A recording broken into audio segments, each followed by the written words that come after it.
Hello everyone. So I've been noticing that I have been getting comments that seem to indicate that my position and the purpose of these videos have been misunderstood. This will be my one and only video on this topic, and I will clarify everything to make it clear. Note to viewers, I understand that I am in the minority here, so please keep in mind that the opinions and perspectives that I share in this video are entirely my own. So let's get started. Let's talk about the reason I started this channel first. Many of us in the audio engineering space have fallen victim to buying plugins we didn't need. Whether it was because of curiosity or because of the marketing of the plugin. For those of us who don't have the budget for a good hybrid setup, which inevitably provides an advantage and more options, we are dependent on these software plugins and the companies who create them to give us something that is coherent, but can also compete on a well enough level that we can pursue a professional path in audio engineering. But if we are all honest, there is a rather large portion of the plugin market that is not transparent. First problem, the plugin market has no equity value, so you can't resell or return a plugin. This presents a problem when talking about plugin marketing, as the most infamous buzzword is analog. The analog sound has become a highly sought after sound, and it has become the center of almost every plugin's marketing. Partially because of the perception of analog, and partially because of those specific pieces of gear that deliver very pleasing and familiar results. But it's not just the sound of analog that makes it analog, it's also the way it works, and how it feels when you use it, and how that sound and the feeling of actually turning knobs and pushing faders affects your decisions. This is something that digital just can't emulate. I was very fortunate enough to get my real first instruction in audio engineering using a Sony MCI 636 console. And I have never felt while mixing or mastering in the box like I did when I was using that console. Yes, there were inconsistencies from channel to channel, but it made sense because of it being a physical piece of equipment that required much maintenance. The use your ears and not your eyes quote was born in those type of atmospheres and circumstances. Let's fast forward to digital. Companies are trying to bring that experience and sound to the people who are in the box for an extreme fraction of the price of the real thing.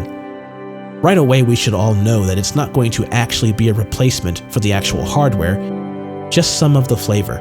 That's a given. But unlike hardware, digital is calculated and specific.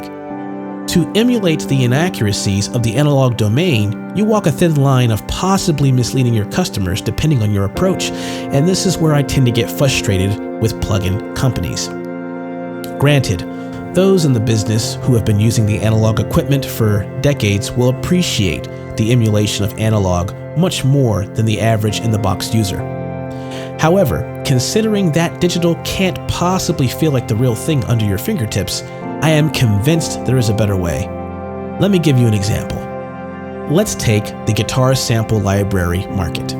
Within that market, the best sample libraries offer controls to emulate human mistake and error within performance to emulate the sound of a session guitar musician. These same libraries also allow, to a certain degree, the ability to take away those humanized errors to create a cleaner and perhaps more digital approach to the sequence that emulates a live performance. Of course, no sample library can replace a live musician. There are too many factors, and to be honest, if a company actually did produce all of those factors like finger strength, neck grip, pressure on the strings, picking technique, vibrato style, and variation, whether the guitarist was intoxicated or not before they started playing, the price for said sample library would end up being too high for the market, and it would end up being cheaper and more efficient to hire the session musician. It's the same with audio engineering plugins. If you want me to use my ears, don't give me information for my eyes to observe. And I need my eyes because I have to use a mouse. I cannot feel knobs and faders with my hands with my mouse. Therefore, my eyes will be a factor. If you are going to have a plugin that is emulating a specific console that has problems with the EQ strip where the numbers don't match the sound, then don't give me a meter that tells me how many dB I've boosted or cut. It's that simple. You can add a realism mode to the plugin for those who want to emulate exactly the value inconsistencies of the hardware gear, like the guitar sample library example.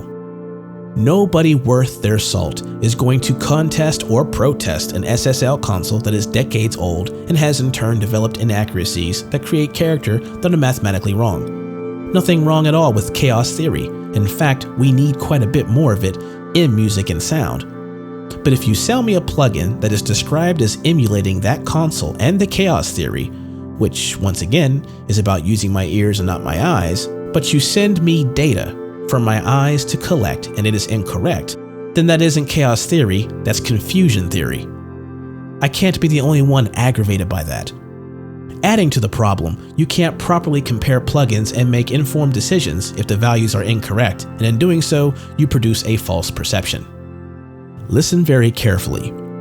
If I create an EQ plugin and market it with video footage of engineers in a studio that is worth hundreds of thousands of dollars, and I tell you that this plugin EQ is based off of vintage analog EQs, and the EQ does not offer any saturation of any kind, but strictly only EQ band controls, Q controls, and filters, and on the user interface, I have the values on every knob and fader, and whenever you go to make changes to any parameter, you get a notification beside your mouse telling you the value of the adjustments made, but in reality, the plugin is making different value adjustments, then that is dishonest and misleading.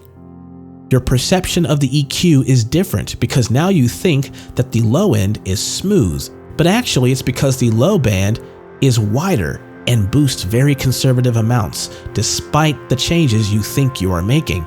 You think you boosted 10 dB on the low band at 100 Hz with a small medium-sized Q because next to the knob it says the number 10, and the plugin notifies you that you boosted 10 dB at 100 Hz with a small medium-sized Q, but in reality it only boosts 4.5 dB at 70 Hz with a wide Q.